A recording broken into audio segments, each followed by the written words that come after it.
नमस्कार दोस्तों, कैसे हैं आप लोग। तो गैस देखिए, कमाल की बात हो जाती है। निफ्टी और बैंक निफ्टी दोनों 200 प्लस पॉइंट नीचे थे और वहाँ पे आईआरएफसी ग्रीन में बंद हुआ। गैस क्यों हुआ बंद?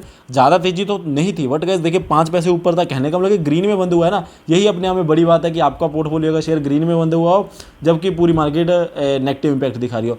तो गैस एक न्यूज़ निकल के आ रही है, पहले न्यूज़ की ओर आपको लेकर चलता हूँ। तो गैस देखिए, न्यूज़ कुछ ऐसी निकल के आ रही है। IRFC to raise over ₹8,000 crore debt from Japanese lender. तो गैस देखिए, जापानीज लैंडर से ये 8,000 करोड़ रुपए रेज करने वाले हैं। तो बहुत से लोग बोले कि यार ये तो फंड रेज कर रहे हैं, इसमें क्या पॉजिटिव बात हो जाती है। तो गैस वो भी मैं आपको बता देता हूँ, उसके लिए आगे बढ़ते हैं इस न्यूज़ को लेके। तो गैस यहाँ पे इस न्यूज़ को अगर हम आगे पढ़े ना, तो आपको यहाँ पे एक चीज़ देखने को मिल रही है। Indian Railway Finance Corporation is set to raise $1.1 billion.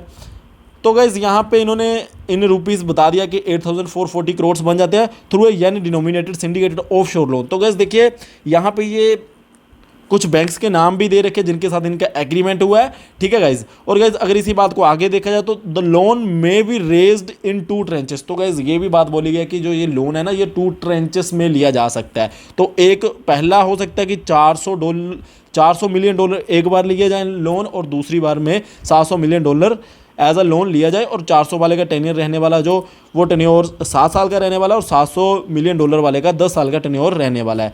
तो गाइस अब मेरी बात समझ के चलिएगा, सिंपल सी बात है। आपको मैंने पहले भी ये बात बताई थी कि आईआरएफसी का काम ये है कि ये पैसे को लोन पे पैसे को लेते हैं, पैसा रेज करते हैं और उसी को आगे फर्दर डिप्लॉयमेंट्स इंडियन रेलवे के लिए डिप्लॉयमेंट्स के लिए यूज़ कर देते हैं, जो कि इन्होंने एसेट लीज पे देने होते हैं इंडियन रेलवे के लिए, या फिर वो पैसे को आगे ये लोन एज अ लोन दे देते हैं इंडियन रेलवे के लिए। तो ये सीधी सीधी बात है, अगर इनको 8,440 करोड़ रुपीज़ की ज़रूरत पड़ी है ना, तो इसका मतलब इन्होंने या तो कोई एसेट डिप्लॉय करना है इंडियन रेलवे के लिए जो कि आगे लीज पे दिया जाएगा, या फिर गाइज इन्होंने वो पैसा ही एज अ लोन देना है इंडियन रेलवे के लिए। तो गाइस मैं आपको एक बात बताना चाहता हूँ, इनका फंडा ये होता है कि अगर ये 7% के ऊपर रेज करते हैं ना मनी को, तो गाइस आगे ये 9 या 10% उसके ऊपर कमाते हैं एनुअली। तो गाइस देखिए, सीधा सीधा 2 से 3% की अर्निंग होती है इनको।